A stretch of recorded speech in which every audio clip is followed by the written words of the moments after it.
কিছু কথা আনসাররা যখন আন্দোলন শুরু করছে সচিবালয়ে, এর পিছনে কলকাঠি নাড়ছে কে? এমপি শামীমের লোকজন, যেটা বাংলাদেশের সবাই জানে। আশুলিয়াতে যে গার্মেন্টসের যেই ফ্যাক্টরিগুলো আন্দোলন, আজকে গার্মেন্টস খুলকে কালকে বন্ধ হয়ে যায়, এর পিছনে আন্দোলনের জন্য মানে এই কলকাঠি নাড়ছে কে? আওয়ামী লীগের লোকজন। এটা প্রুফড, প্রমাণিত। আপনি আসেন, পাহাড়ে যে ঝামেলাটা হলো, পাহাড় তিনটা জেলা নিয়ে ওটা স্বাধীনতাই ঘোষণা করে দিল ছাত্রলীগের একজন নেতা চট্টগ্রাম বিশ্ববিদ্যালয়ের। এবার আসুন, গতকালকেই তো বাইতুল মোকাররমের যে ঘটনাটা, ইমাম সাহেব, বাংলাদেশের কোনো ইতিহাসে আছে যে একটা মসজিদের ইমাম পালাইয়া যাবে? কী পরিমাণ দুর্নীতি করছে! 5 তারিখের পর উনি পালাইয়া গেছে, গতকালকে উনি দলবল নিয়ে আসছে। কি হয়েছে না হয়েছে সবাই জানে। তাহলে আপনি বলেন, এখানে আমি 2-4টা ঘটনা তুলে ধরলাম, আর অনেক ঘটনা আছে। ছাত্রলীগের যে লোকজন ঢাকা বিশ্ববিদ্যালয় তোফাজ্জলকে যেভাবে মারল, সেখানে কি হলো?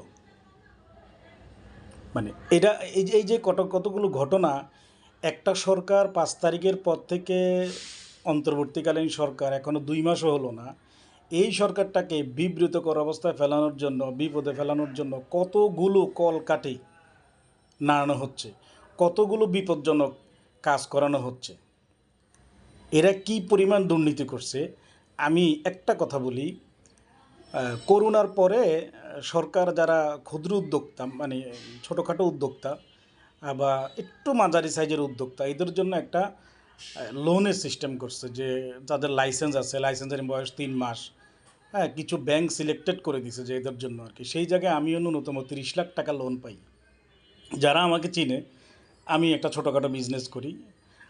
করোনায় অনেক লস টস হয়েছে বা জ্যামনক যাই কিছু হয়েছে, যাতে ঘুরে দাঁড়ানো যায় আর কি এই শিল্প উদ্যোগ, এই জায়গাটা।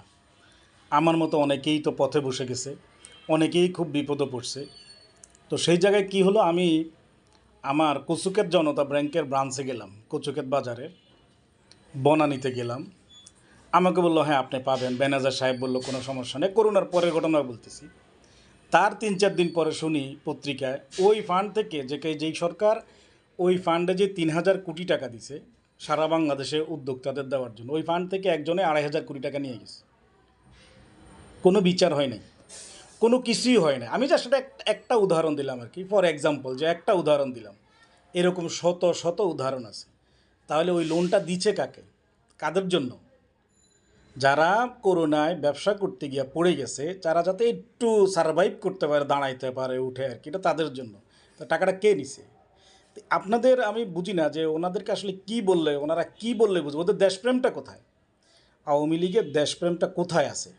এই যে দেশটাকে, এই বর্তমান সরকারটাকে একটা অস্থিতিশীল অবস্থা করানোর জন্য, বিএনপির উপরে দোষ চাপানোর জন্য, কোনো না কোনোভাবে একটা থিম করে দেওয়ার জন্য এরা যাই কিছু করতেছে, এরা আসলেই এই পর্যন্ত সফল হয়েছে?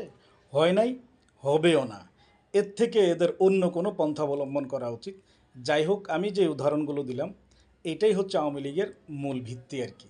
এরা কি করতেছে এবং আর সামনে কি করবে আল্লাহ ভালো জানে।